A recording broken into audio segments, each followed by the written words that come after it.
তারা এখানে কাওয়ালি নিয়ে আসছেন, তারা এখানে আরেক দেশের সব ইয়েগুলো শিল্পী কুশলীদের নিয়ে আসছে। বাংলাদেশে একমাত্র রাজনৈতিক দল যে বাংলাদেশের শিল্পী কুশলীদের নিয়ে মানিক মিয়া এভিনিউতে অনুষ্ঠান করেছে। জাতি একটা সংকট অতিক্রম করছে। আমার বিশ্বাস জাতীয়তাবাদী শক্তি এই সংকট অতিক্রম করবে, এবং এই জন্যই করবে। তারা দেখেছে বিভিন্ন পরিসরে যে আমাদের আচরণটা কি আর অন্যদের আচরণটা কি।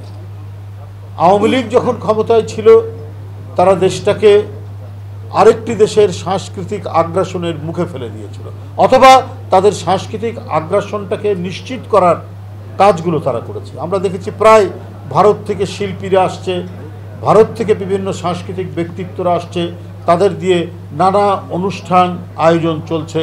আরবি স্টেডিয়াম থেকে শুরু করে সব জায়গায় আপনার কলকাতা বোম্বের সব সুপারস্টারদের দিয়ে এখানে একের পর এক অনুষ্ঠান করা হচ্ছে। অন্যান্য দেশের যে শিল্পী কুশলীরা যে আসতে পারবে না তা নয়, কিন্তু শুধুমাত্র একটি দেশের প্রতি আনুগত্য দেখানোর জন্য তাদেরকে এখানে নিয়ে আসা, এবং কিছু কিছু ক্ষেত্রে তাদের যে সমস্ত সাংস্কৃতিক কর্মকাণ্ড এবং অনুশীলন সেটা বাংলাদেশে সেটার চর্চা করানোর আমরা দৃষ্টান্তগুলো দেখেছি। কারণ যে বাংলাদেশ যেন তাদের একটা অনুষঙ্গ হতে পারে।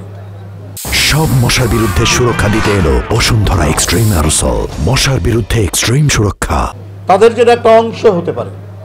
পার্শ্ববর্তী দেশের তাদের যে সাংস্কৃতিক অ্যাক্টিভিটিস তার যেন অংশ হতে পারে, এই কাজটাই তারা করেছে। 5ই আগস্ট ঘটল, আমরা আবার নানা ধরনের শক্তির উত্থান দেখলাম, এবং অনেকেই এই উত্থানে গণতন্ত্রের জন্য লড়াই করেছেন, কিন্তু এর মধ্যেও আমরা দেখেছি কিছুটা সূক্ষ্ম পার্থক্য। আপনারা লক্ষ্য করবেন গণতান্ত্রিক সংগ্রামে ছিলেন, কিন্তু তাদেরকে মনে হচ্ছে তারা আরেকটি সংস্কৃতি আমদানি করে কাউন্টার করতে চান পার্শ্ববর্তী দেশের ভারতে।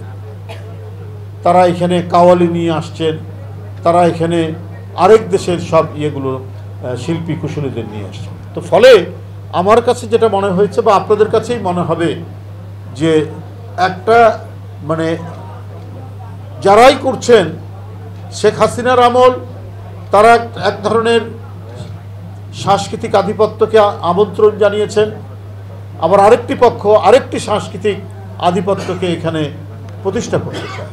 কিন্তু একই সময়ে আপনি দেখবেন 16ই ডিসেম্বরে গত বছর বাংলাদেশে একমাত্র রাজনৈতিক দল যে বাংলাদেশের শিল্পী কুশলীদের নিয়ে মানিক মিয়া এভিনিউতে অনুষ্ঠান করেছে। তাহলে পার্থক্যটা কি?